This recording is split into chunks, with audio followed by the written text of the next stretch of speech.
प्राचीन काल में एक चक्रवर्ती राजा हरिश्चंद्र राज्य करते थे। वे भगवान राम के पूर्वज थे।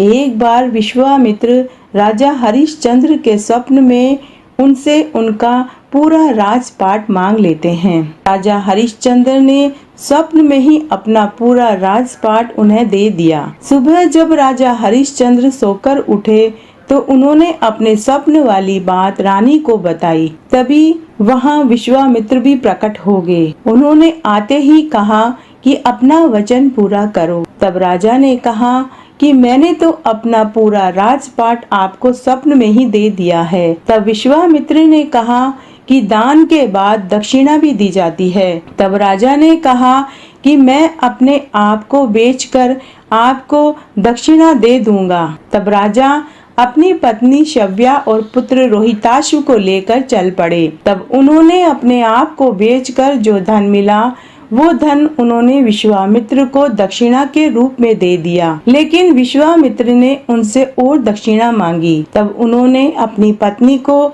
एक ब्राह्मण के यहाँ बेच दिया। तब एक बार एक सर्प ने रोहिताशु को डस लिया और उसकी मृत्यु हो गई। तब रानी अपने पुत्र को अंतिम संस्कार के लिए शमशान घाट लेकर जाती है। वहाँ उसका पति अपनी पत्नी और पुत्र दोनों को पहचान जाता है, लेकिन उन्होंने अपना दायित्व पहले निभाया और उन्होंने अपनी रानी से कर मांगा। तब उनकी पत्नी ने अपने तन ढकने जितना साड़ी का टुकड़ा अपने पास रखा, बाकी आधी साड़ी का कफन बनाकर अपने पुत्र को शैया पर लिटा दिया। वहाँ सभी देवता गण आकाश मार्ग से आ जाते हैं। तब वहाँ वशिष्ठ मुनि व विश्वामित्र भी आ जाते हैं। तब वशिष्ठ जी ने कहा कि हम सब तुम्हारी परीक्षा ले रहे थे। हम तुम्हारे कर्म से बहुत खुश हैं कि तुमने विपत्ति में भी सत्य को नहीं छोड़ा।